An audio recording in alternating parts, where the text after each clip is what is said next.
उद्धव ठाकरे जैसा होगा हाल, क्या ममता बनर्जी से छिन जाएगी टीएमसी? बागी गुट टीएमसी पार्टी और चुनाव चिन्ह पर करेंगे दावा। काकोली घोष ने स्पीकर को लिखी चिट्ठी, संविधान के मुताबिक पार्टी न चलने की शिकायत। टीएमसी में जारी भगदड़ के बीच ममता बनर्जी को लगा तगड़ा झटका।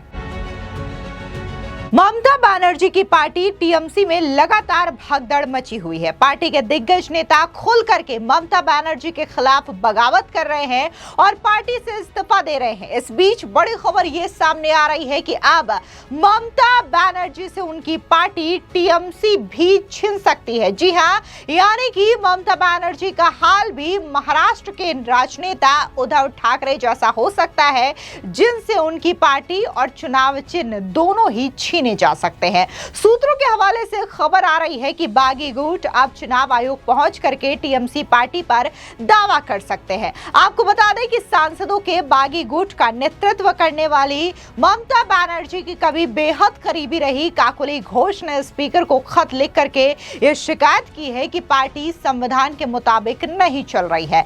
वहीं दूसरी तरफ लगातार टीएमसी में इस्तीफों का दौर जारी है। बता दें कि आज राज्यसभा के सांसद प्रकाश चीकबराइक ने राज्यसभा की सदस्यता से इस्तीफा दे दिया है। अब तक 3 राज्यसभा सांसदों ने टीएमसी छोड़ दिया है। इतना ही नहीं, बाकायदा 60 से ज्यादा ऐसे विधायक हैं जो कि ममता बनर्जी के खिलाफ मोर्चा खोले हुए हैं। यानी कि 60 ऐसे अलग विधायक हैं जो कि अलग गुट का हिस्सा है। तो वहीं 20 सांसदों की खबर भी सामने आ रही है। 20 लोकसभा सांसद जो कि ममता बनर्जी के खिलाफ बगावत कर रहे हैं। कई राजनीतिक लड़ाइयां लड़ चुकी ममता बनर्जी के सामने शायद अब तक की सबसे बड़ी चुनौती है। बागी टीएमसी खेमे के सूत्रों का कहना है कि उन्हें कम से कम 19 लोकसभा सांसदों का समर्थन मिल गया है। ये पार्टी की 28 सांसदों की कुल संख्या का 2/3 है। कहा जा रहा है कि वे सदन में पार्टी के संसदीय विंग का प्रतिनिधित्व करने का दावा करेंगे। यह रणनीति वैसी ही है जैसे पार्टी के बागी विधायकों के गुट ने अपनाई थी,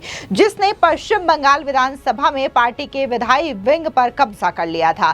टीएमसी के बिखरने के संकेत के तौर पर ममता बनर्जी और अभिषेक बनर्जी के मुखर समर्थक खासतौर से सयोनी घोष और 3 मुस्लिम सांसद बागी गुट का समर्थन कर रहे हैं। असली टीएमसी होने का दावा उन्हें अयोग्य घोषित होने से बचने के लिए तुरंत बीजेपी में विलय करने की संवैधानिक जरूरत से बचने में मदद कर सकता है। ये वही रास्ता है जिसे पहले शिवसेना के एकनाथ शिंदे गुट और फिर एनसीपी के अजीत पवार गुट ने अपनाया था। बाद में चुनाव आयोग ने दोनों समूहों को मूल पार्टियों के असली विंग के तौर पर मान्यता दी और वे बीजेपी के सहयोगी है। बीजेपी से दूरी बनाए रखने का विकल्प खास तौर से उन मुस्लिम सांसदों के लिए काम आ सकता है जो बागी गुट का हिस्सा है। अगर बागी चाहे तो वे पार्टी के नाम और चुनाव चिन्ह पर भी दावा ठोक सकते हैं ताकि तृणमूल प्रमुख की मुश्किलें और भी ज्यादा बढ़ाई जा सके। अब जिस तरीके से टीएमसी में भगदड़ मची है, इसको लेकर के सोनिया गांधी से मुलाकात ममता बनर्जी की हुई, जिसको लेकर के बीजेपी के सांसद राजू बिस्टा ने जोरदार तरीके से निशाना साधा। क्या कुछ उन्होंने कहा, सुनिए। अगर ये खबर सच है तो मैं ऐसा मानता हूँ कि जिस कांग्रेस को छोड़ करके ममता बनर्जी ने टीएमसी बनाई थी और आज अगर उनको कांग्रेस के साथ विलय करना पड़ रहा है तो इनकी ये सबसे बड़ी विफलता है।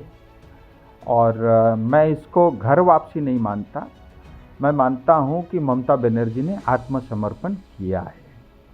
और माँ, माटी और मानुष के नारे से जिस पार्टी का जन्म हुआ था, अब वो पार्टी जो है कांग्रेस के विचारधारा के साथ जो है आत्मसमर्पण कर रही है। और लेकिन एक बात अगर आप व्यक्तिगत तौर से पूछेंगे तो मेरे ख्याल से मुझे ऐसा भी लगता है ये दोनों पार्टी कांग्रेस और टीएमसी में बहुत समानताएं हैं। पहली बात, टीएमसी ने पश्चिम बंगाल को लूटा, कांग्रेस ने देश को लूटा है।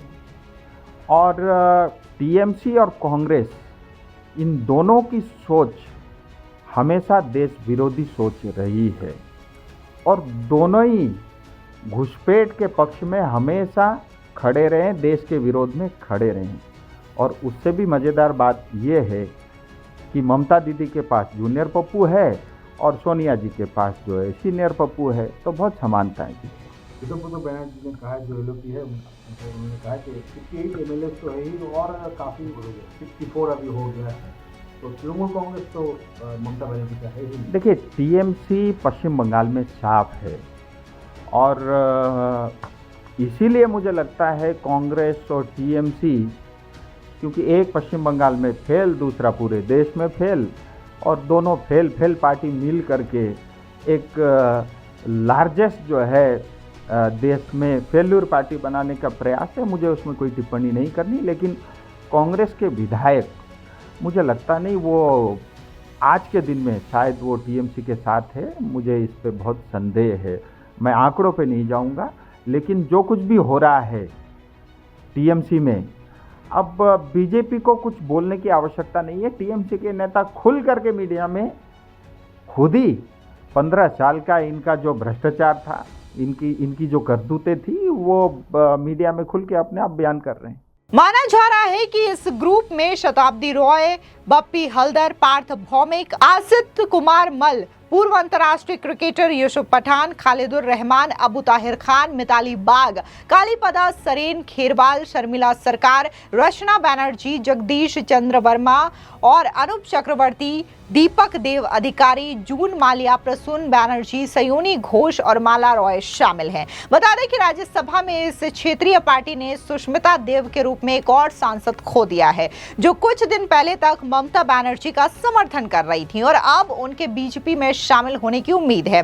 वहीं सुखेंदु शेखर रॉय ने सोमवार को राज्यसभा से इस्तीफा दे दिया था। दोनों खाली सीटों को उपचुनाव के जरिए भरा जाएगा, जिसका फैसला बहुमत से होगा। इससे ऊपरी सदन में बीजेपी को 2 और सीटें मिलने की पक्की उम्मीद जताई जा रही है।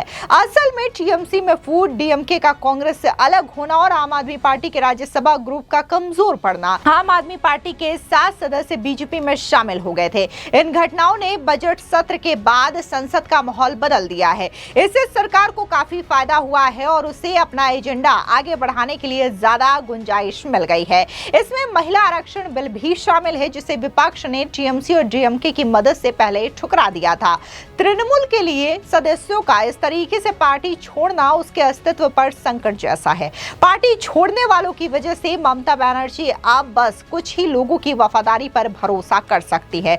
ये एक छोटा होता हुआ ग्रुप है, जिसमें वही लोग बचे हैं जो बीजेपी में नहीं जा सकते या जिन्हें बीजेपी स्वीकार नहीं करेगी। सयोनी घोष और माला रॉय भी काकोली घोष दस्तीदार के नेतृत्व वाले लोकसभा के बागी गुट में शामिल हो गए हैं। ये दोनों उन टीएमसी पदाधिकारियों से भी थे जिन्हें ममता ने हाल ही में पार्टी में असंतोष को शांत करने के लिए संगठनात्मक इकाइयों के पुनर्गठन के बाद नियुक्त किया था।